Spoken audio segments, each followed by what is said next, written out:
And so the bulletin board was for a company called Carrot. So I just really want to plug them for a second because they are, and it's an amazing company. I don't know if you guys know about this, but the guy who runs it is a Harvard MBA. He comes from McKinsey, and I think he was probably in financing. And then he basically saw there's a need in the creator economy for like creators that cannot get the traditional type of banking. They can't get credit card services. So he actually has a way to basically offer these services to people who are like Twitchers, YouTubers, TikTokers, any type of person who's on the internet that makes an income from that. Traditional banking does not like the creator economy. We could do a whole Right. podcast on the time that USAA closed all my bank accounts and left me with no money for a minute. Yeah, banks aren't allowed to close your accounts with no warning and then not give you your money. That's Right. against the law. So that was a whole thing that happened. It took months to sort it, and even now I'm still dealing with it. What was that, like a year and a half ago? It was It like I was was a gonna not say this year that's ago Christmas, in been but last years. December. Christmas. Yeah, it was a year ago in Yeah. December. So it's been a Yeah, long time. that's when we learned just how much traditional banks do not like creators.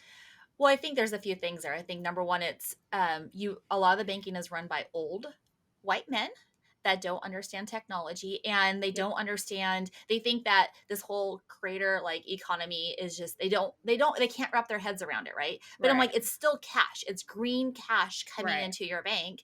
Right. And They're they like, think this is it's illegal. No, it isn't. It's literally no. money being paid to you to a bank. This is not like Yes. under the table cash. This is money that is taxed and reported to the IRS. And that's what's so crazy. It's like they think it's not stable. But for someone like us, for example, now my income has definitely fluctuated, but it's been a consistently high amount for almost 4 years now. So it's like clearly this is consistent, you know?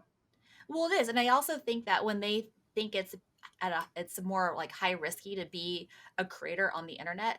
My question to them, I would ask them is like, okay, well, isn't everybody at a risk of losing their job at some point? There is no Hmm. guarantees in life with anything. You can work for Right. Google, Intel, anybody, and when they all of a sudden their stock prices go down because they didn't hit their stock prices from Wall Street, people get laid off all the Hmm. time. So it's And a not. lot of us became creators because we lost our jobs due to COVID. So I had a regular job.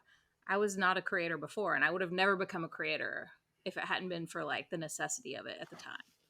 Yeah. I don't really understand what the risk just for a bank holding onto your money because they don't like what you do or they think it's like not sustainable, Right. whatever the ideas they have about it. What does it matter? It's not like you're getting a loan per se, and Right. like that. I maybe understand if they're like asking more questions or they want to see the consistency of it, but just banking in general, I don't understand why they have No, it's It's weird because any I wasn't problem. asking for a loan from them at all. I mean, I'm Yeah, making them money, so exactly. that was nonsensical what happened to me. Well, they don't Yeah. understand that, they don't understand it, right? They just do not understand that part of the economy. And it's so new that they can't wrap their heads around how is it that a YouTuber is making millions of dollars off of brand deals. I mean, right now, according to Goldman Sachs, the creator economy is worth $250 billion. It's going to double in the next 3 years to 500 billion. So right now in the United States, there's 17, I've done all the math, 17 million people that make over $50,000 a year just on that, and 14 million that make over Wow. $100,000 on this whole economy. And it's very much underserved. And that's the great thing about Right. Carrot is that the guy who owns it, who started this company, or the guys that started this company, they thought there was a need in the market. And to me, I'm like, Right. that is genius because like it's an underserved market just in Yep. general. It is. I So mean, it makes sense to create companies to fill that. And I don't know.